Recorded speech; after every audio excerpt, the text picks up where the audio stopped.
Hey there, it's Tom Ryan, founder and CEO of ICR. Before we get into the next episode, I wanted to ask that you subscribe to the show. It'll help us get even more unique and interesting guests on the podcast and in turn continue to educate management teams and the growing ecosystem that creates value for fast-growing private and public companies.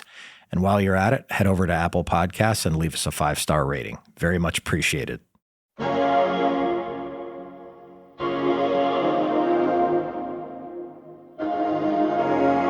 Anyone who's serious about trying to make construction more efficient needs to recognize that there are a bunch of folks with whom you have to work, architects, engineers, city, building and planning officials, general contractors, all of whom impact ultimately your ability to efficiently deliver a great project. Certainly, one can take a full stack approach and try to replace all those people. It's hard to do, but we're doing the opposite. If you've ever known anybody who's built a home or undergone a big renovation, then you have an idea of just how complicated, time-consuming, and expensive construction can be. What if there were a way to make it easier? We think that tens of thousands of architects who design for local communities are great because they understand local permit processes and materials and vernacular. We want to empower them, and we want to empower the local GCs who understand the local conditions, who do the local work. We want to make the entire process more efficient by working more efficiently with those kinds of folks.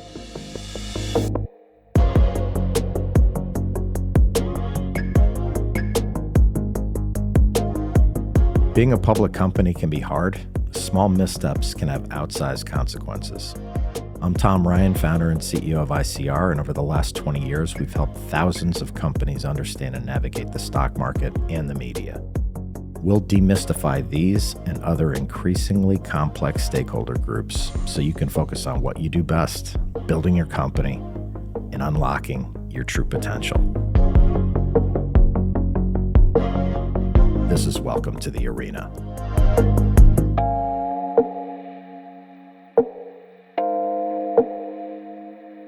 It's obvious to most anyone that construction is a complex business. From architects to engineers to permits to subcontractors, it's no surprise that so many projects are over budget and past deadline. But where there's complexity, there's opportunity, and that's the niche that Steve Glenn has filled with Plant Prefab. Plant Prefab creates beautiful custom homes designed by architects and built to rigorous environmental standards.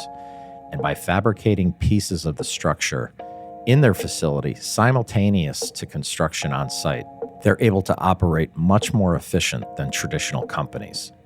I sat down with Steve to discuss their approach to tackling a crowded sector with tons of players, the technology that's in their DNA, and how they're leading the charge on eco-friendly construction.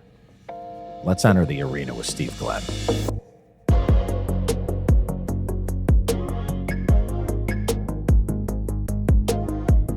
My first love as a kid was architecture. Wanted to be an architect, had Legos and blocks and made cities. Got to college, got involved in tech, which was my career before this, but still thought I might go into design. Did a design program, learned that I really had neither the talent nor temperament to be an architect, unfortunately, but learned about developers. One guy in particular, Jim Rouse, who both helped me to appreciate that if you care about the quality of the built environment, there are people like developers who are in a position to hire architects and let them do great things or not. And he was also the first social entrepreneur to whom I was exposed. I was in school in the mid to late 80s, so that was not social entrepreneurism. Those folks were out there, but doing great things, but that wasn't yet a term that was widely recognized. And I kind of concluded that, like Rouse, I wanted to wed profit and purpose in the work that I did. So that was the original inspiration. But after a career in tech, mostly startups and some big companies and some nonprofit work, I decided it was the right time to get into real estate. My thesis for a business came very quickly. It concluded that there was a large and growing number of people who, like me, really valued design, health, and sustainability. So we were shopping at Whole Foods and driving Priuses and buying from Patagonia and using Apple products, buying some furniture from Design Within Reach, probably more from IKEA, reading Dwell, Wired. So as I just quickly illustrated, lots of companies back in the day that built products in a way that reflected the great value we placed on form and functionality and health and sustainability. But the production home builders, the Tolls, KB Homes, Lennars, weren't building for us. So we said we're going to start a company to focus on us. And the idea was get great world-class architects, integrate a LEED platinum level environmental program, and then use outsourced factory production to more efficiently build what we build. Can kind of go into greater details about how that led to us spinning out Plant Prefab 6 years ago. It's a longer conversation if you care, but we realized there was a bigger opportunity to not just design, but also manufacture homes. And so 6 years ago, we started Plant Prefab, and our focus is on making it really efficient to design and construct sustainable single and multifamily housing. That's what we do.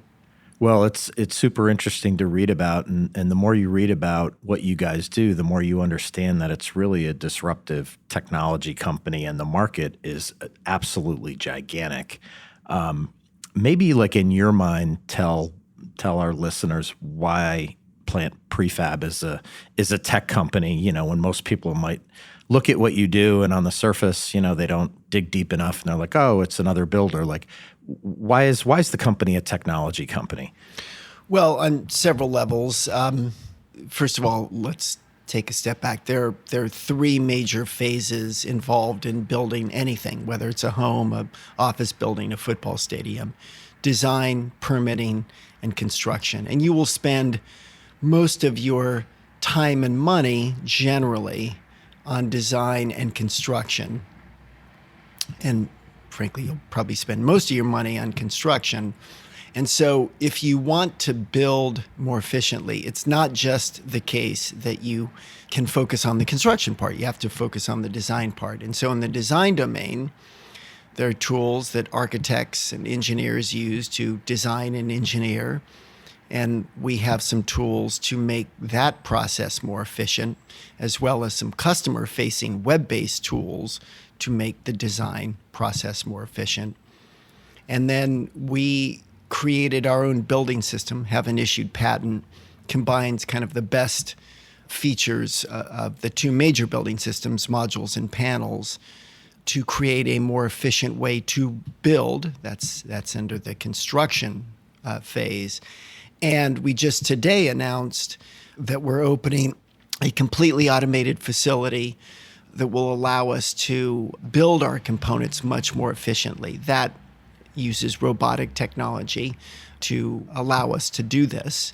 So we are applying technology in a bunch of areas at the end of the day to make design, engineering, and construction more efficient. Yep. And the other eye opener is, you've obviously need some capital to build out what you do and achieve your growth plans. Your investor base is really a who's who, absolutely impressive. They seem on the surface to be technology investors, and what do you think they see in the company, and how can they benefit you as you kind of execute on this journey? Well, it's technology. It's also a number of strategics, people like Gerdau, one of the world's biggest building products manufacturers, Asahi Kasai, which owns Asahi Homes, which is Japan's largest luxury home builder. Obviously, Amazon, through their Alexa fund, certainly they invest in technology, but they've got a more strategic focus. Amazon very concerned about smart homes, smart home technology. Well, I think, you mentioned it earlier, construction is one of the world's biggest industries, $1 trillion just in the U.S. if you look across residential, commercial, education. Home building, the biggest part of that, over $500 million, new home construction. And McKinsey did an interesting report a couple years ago looking at the housing industry and found that looked at the construction industry, is the one major industry where productivity has gone down over the last 100 years. It's just a slight amount, but literally all other industries, productivity has gone up, some dramatically so. So you've got a huge industry with a big pain point, namely costs going up, labor constrained, particularly since the downturn of 2008 through 2012, and an increasing discontinuity between demand and supply. So it's a huge industry, big problem, ripe for disruption. And fortunately, investors have kind of woken up to the opportunities here. And so there are a bunch of folks, certainly we among them, who are trying to innovate. This is a different industry than many other large industries. It's very fragmented. So if you look at the top 10 home builders, Lennar, Pulte, NVR, last year they were maybe 26-27% of the market. There just literally are hundreds and hundreds of thousands of home builders, some very large, multi-10 billion like Pulte, and many very small who build homes across the country. It's very local. So for folks who have aspirations to do what Amazon and Apple and Facebook and others have done for their industries, kind of winner-take-all stuff, I don't think it happens here. But the good news is you can pick a segment and be a rounding error in that $500+ billion new home market. But a rounding error in a market that big is still a very large company. So I think a lot of us can be very successful. We can all coexist in a very large market. Yeah, I was going to ask you the technology, when you look at the different channels, and I don't know if that's what you call it, from residential to student housing to hospitality to, whatever else is out there. It seems like each one of those is a multi-billion-dollar market. How do you sit there and prioritize where you're allocating your resources and people when you have so many options to make an impact? Well, ours is simple. We're focused on the custom market. What does that mean? Where you hire an architect to create a specific design for a specific lot, specific program. And we think it's interesting because we are a mission-driven company. We're B Corp certified. We're the only prefabricator, full-service design and manufacturing that is B Corp certified currently. And so we are particularly interested in the urban infill market. So that's what the real estate market calls building in cities. And let me talk about this from two standpoints, profit and purpose. On the purpose side, one positive trend, some might argue the only really positive trend in climate change, most trends are really not positive, is that the world's becoming more urbanized. It's happening in the US. It's happening in all major countries. People are moving to cities. And the reason why that's positive is that by having people closer to transportation, jobs, services, literally dramatically reduces their ecological footprint. New York City, by many measures, is the most sustainable city in the world. Kind of total energy use divided by population, that gives you your ecological footprint. So this is something that's good, that should be encouraged, more densification, as opposed to people moving out to the suburbs or greenfields, places that have never been developed. The challenge is that building in cities is the most expensive place to build.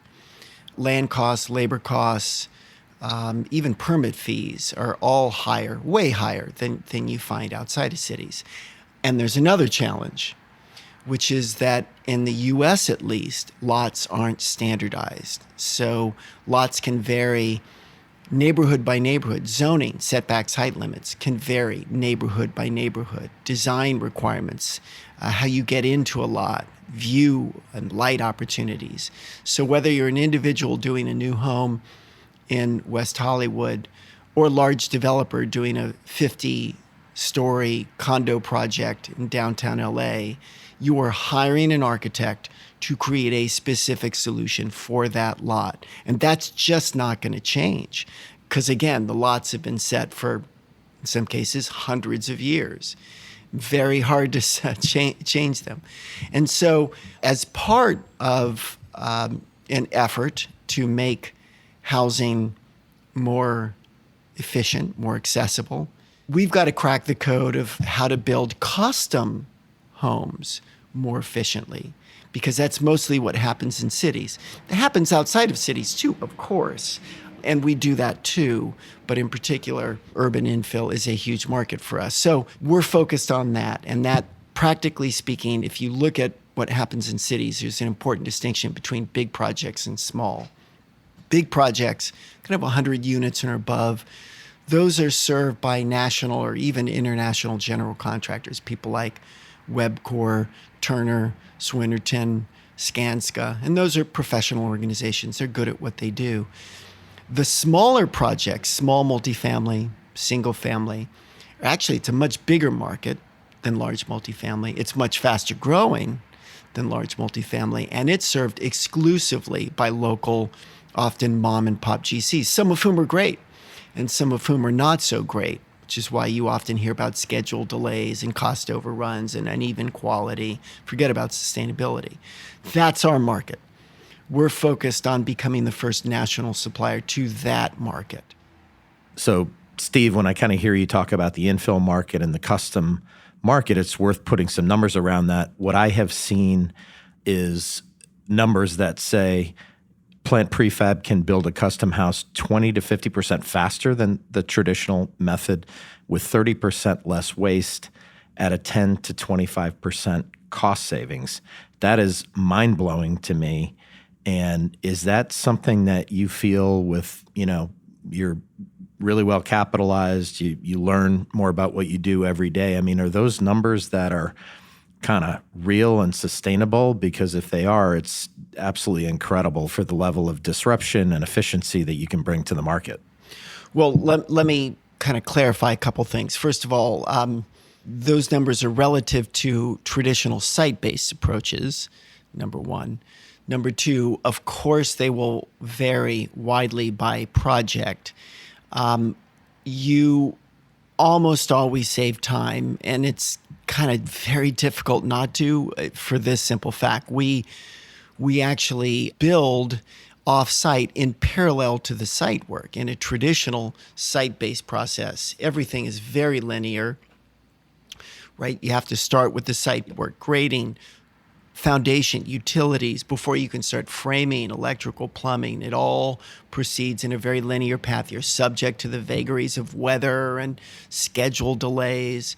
With what we do, we're working in parallel to the site work.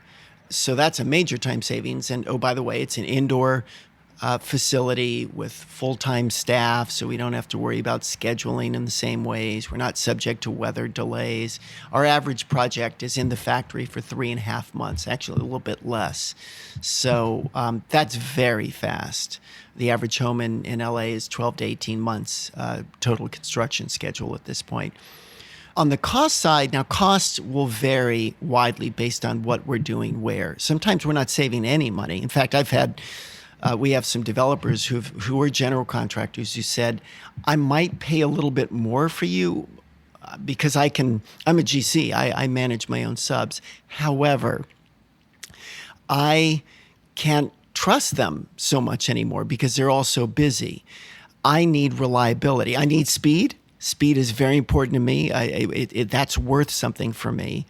And I need reliability because I need to be able to trust my schedule, my pro forma, and delays and the unreliability of projects are very problematic for me. So the cost side will vary, but you almost always get time. And then with us, quality and sustainability, huge. Yeah. And I also read that you guys became the first prefabricated home builder to announce a net zero goal, pledging to achieve full carbon neutrality in your operations by 2028. And, you kind of get up in years, like in your 50s, like me, and I'm like, God, that sounds so far away. It's only 6 years away. Like, that is a super aggressive and impressive goal. Like, how are you gonna hit that? Well, here's the good news. We hit it last year for the first time. Oh, there you go. So, and look, we're doing it the same way. Anyone who has announced goals to be carbon neutral and is in our, conceptually, at least my opinion, doing this in a responsible way, which is what? First, you work very diligently and aggressively to reduce your energy needs, which of course relates to carbon. And for us, we're looking at three major areas. What we use in our operations, energy and materials, what we use to create the homes that we build, and then our home's first 5 years of operation. We want to cover that too, even though, frankly, we have nothing. Once a home leaves our factory, we have no ability to impact anything about what happens in that home. But if you build it in a really energy efficient way, of course, you will have some impact, even if people leave lights on 24/7, which of course we hope they don't.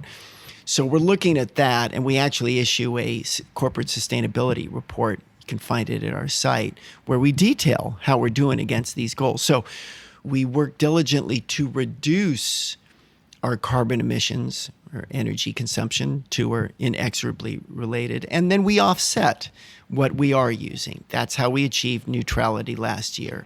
We are not saying that literally we'll be carbon neutral with no need for offsets, although we want to minimize those as much as possible, of course.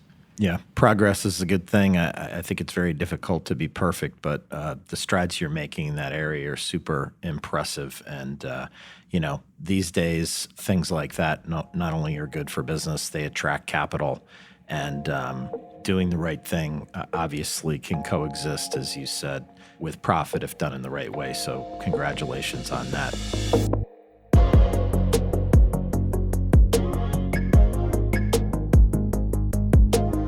Due to their ongoing success and the validation of their business model, Plant Prefab is building even more production facilities.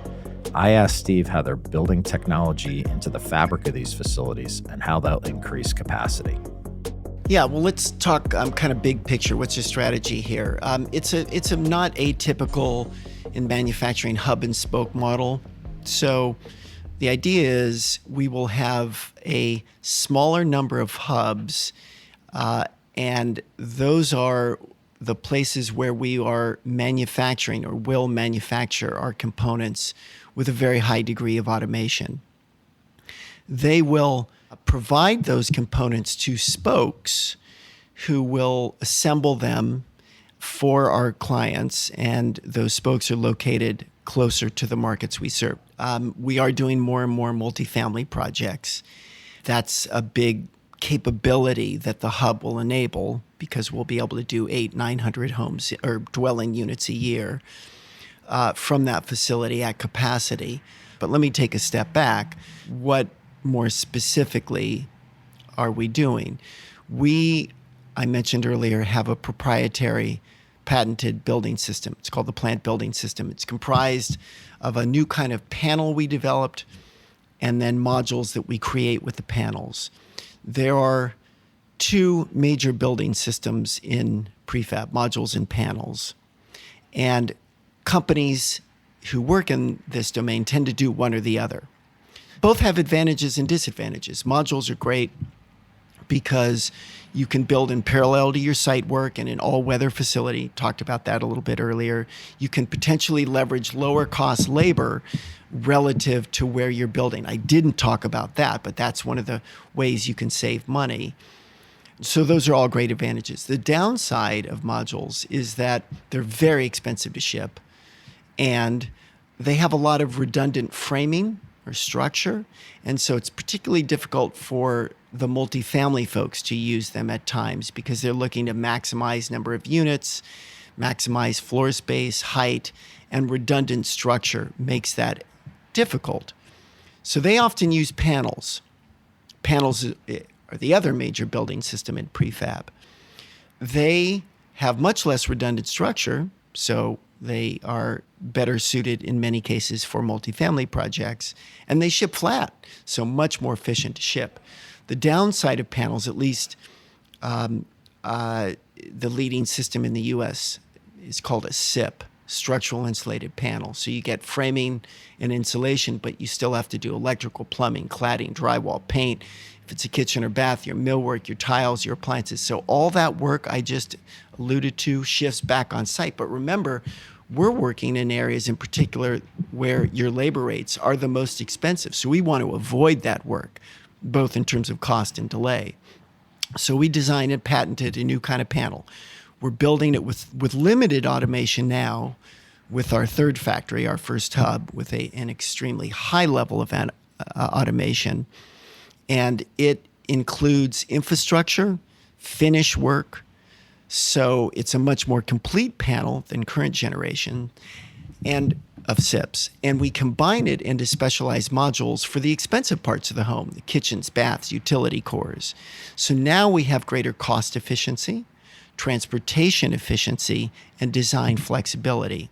That's the plant building system. And we're building the plant panels currently manually, but with the hub, which we open early 2023, we'll be building it with an extremely high level of automation. And that will dramatically increase our velocity, as well as reduce our COGS, our costs. So that's what we're doing with the third factory. And the second factory in Ontario that we opened in June, that's another spoke. So with the hub opening in Tejon Ranch early 2023, we will have 3 spokes, one integrated into that factory. The other 2 are Rialto and Ontario.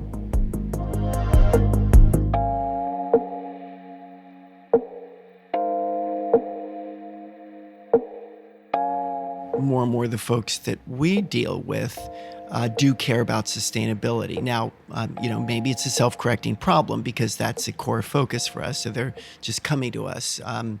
But I'd like to believe that there is greater appreciation in this industry for why it's important for consumers, how it can help your business, and by the way, more and more municipalities and states are requiring you to build in a more sustainable way. So both, there's a push and pull here.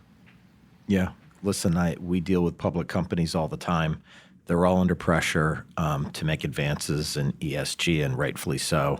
And I know the publicly traded REIT market certainly is in that group, and they're looking for solutions. And it's no surprise that they would be learning more about your technology and how to get more efficient and streamlined. My last question, Steve, kind of talks about the entire ecosystem that you serve, whether it's architects and builders and everybody. It seems that you have a business that can really, not necessarily competing with home builders per se, but you're kind of serving the entire ecosystem. Maybe you can talk about that, how you're making it kind of better, stronger, faster, and more efficient over time. We think that anyone who's serious about trying to make construction more efficient needs to recognize that there are a bunch of folks with whom you have to work, architects, engineers, city, building and planning officials, general contractors, all of whom impact ultimately your ability to efficiently deliver a great project. Certainly, one can take a full stack approach and try to replace all those people, although you could certainly not replace the building and permit officials, but potentially the others. And there was a company who famously tried to do that. Katera raised a lot of money from SoftBank, went bankrupt earlier this year.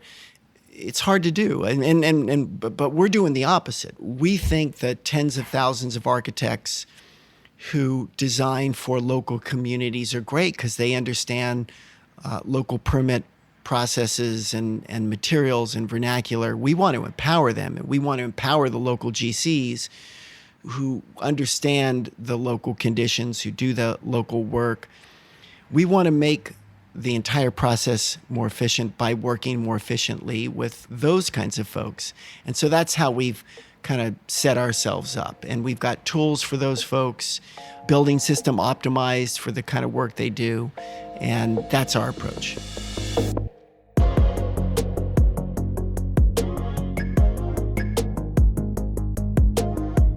There's a real opportunity for companies and investors in the real estate space. Between residential, commercial, and industrials, it's a massive pie to share. And since it's regionally dependent for the most part, there's plenty of entry points across the country. When you join that opportunity with efficiency, technology, and the commitment to the environment that Steve talked about, it's easy to get really excited about the growth potential.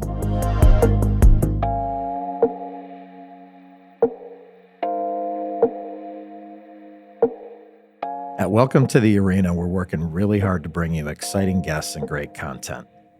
If you found this episode insightful, subscribe to the show on your podcast app or leaving a 5-star rating. The more the show grows, the more interesting voices we can have on the podcast, and in turn, that should demystify a lot of the stakeholders around public companies and soon-to-be public companies. Many thanks to Steve Glenn for coming on the show. It's just so cool what he and his senior team are building. No pun intended. If you haven't had a chance to see their work, please take a look. It's an incredible marriage of form and function, and they're good for the planet too. We'll see you next time back in the arena. References to specific stocks are not intended to be recommendations for specific trading behavior. Comments presented on this podcast are intended for informational and educational purposes only, and do not represent opinions or recommendations on whether to buy, sell, or hold shares of a particular stock. All investors are advised to conduct their own independent research into individual stocks before making a trading decision. In addition, investors are advised that past stock performance is no guarantee of future price performance.